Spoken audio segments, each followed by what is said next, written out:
number 2 for the first semi-final game. This is between Ama-Asay and Lennox here in West Balabag.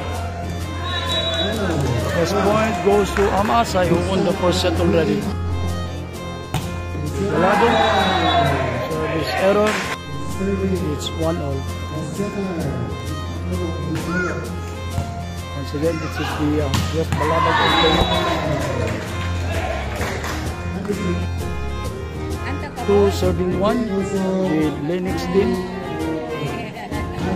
with the core of Bulob High School. Net violation for Lennox.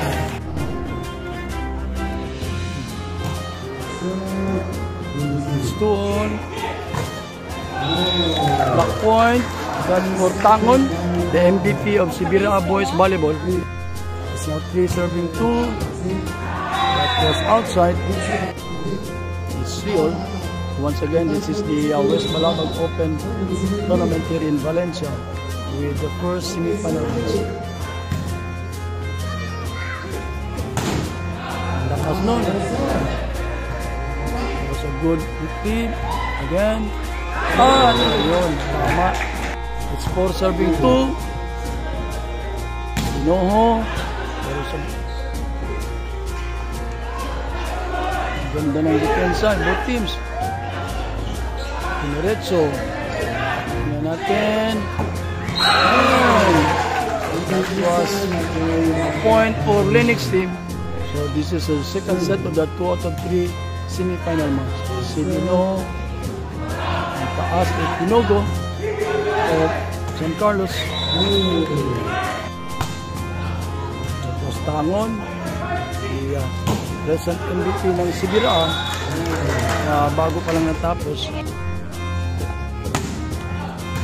So 5-all, ibigay sa open. Super close, it's 6 serving 5.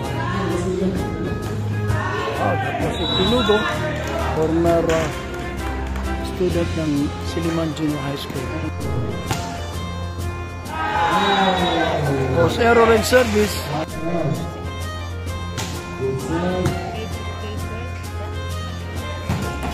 Wow! That's Inoho. Now with USJR.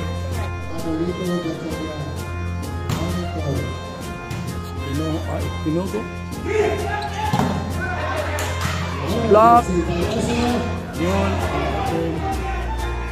There was a push. At paas. It's 8 serving 7.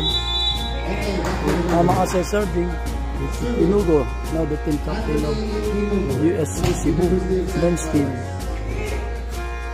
Open. And it was a block by Regalado. It's now 9 serving 7. So balik na. And force error sa serve.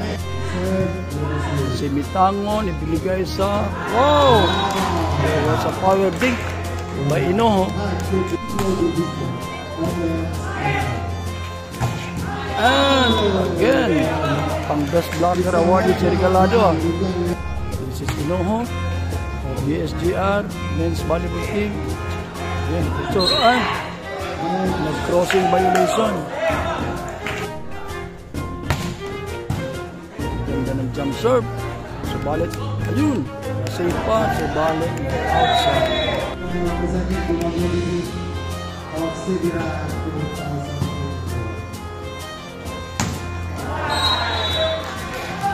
Outside sana, pero nag-net violation.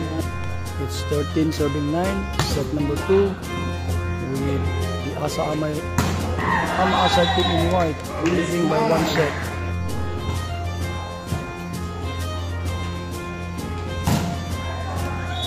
Outside block, Cayoso.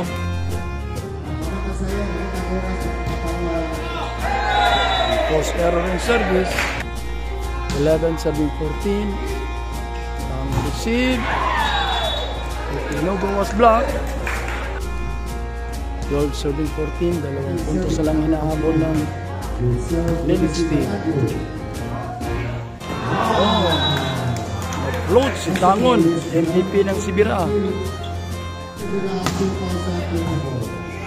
Receive. Sa block, balik ko lang nag-support. Tamang serving. So in a sense, parang high school versus college pala ito.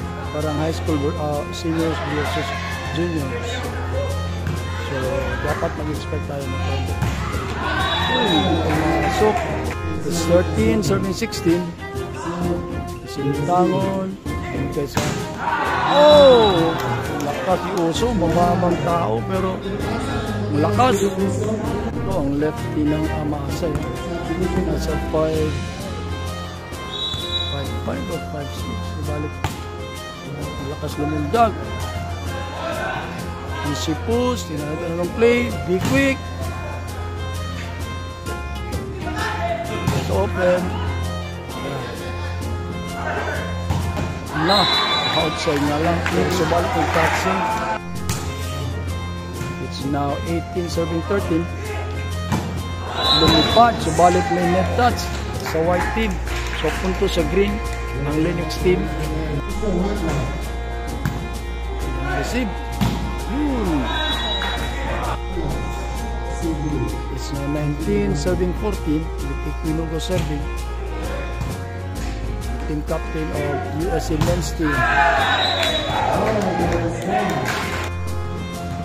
15 serving 19 with Amurin serving. Yung sa kabila ay yung that was outside according to the line judge. Sa kabila ay ang Dumaguete team juniors sa Sibirahan.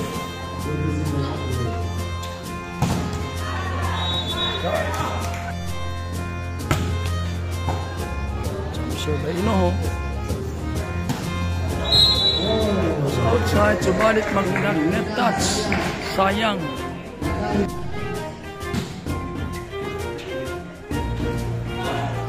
So, want to play, ibinigay kay Tangon and there was a blackout touch. So, pag nanalo dito ang white team, the match will be over kasi nga 2-3 semifinal. Yun! Black Uso.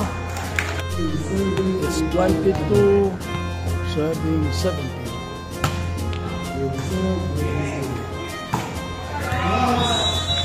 There was a check ball in that play. So bola sa kabila. Ito tingnan natin. Nakuha pa. Good save. Silikon. Ibigay sa quick. Ayan. Uso. And net violation. Aragones, product of the volleyball program. That was outside. Match point for the Amasay team. Tingnan natin kung matatapos ba. Yun, binigay sa quick. And a back row attack by no, that ends the match.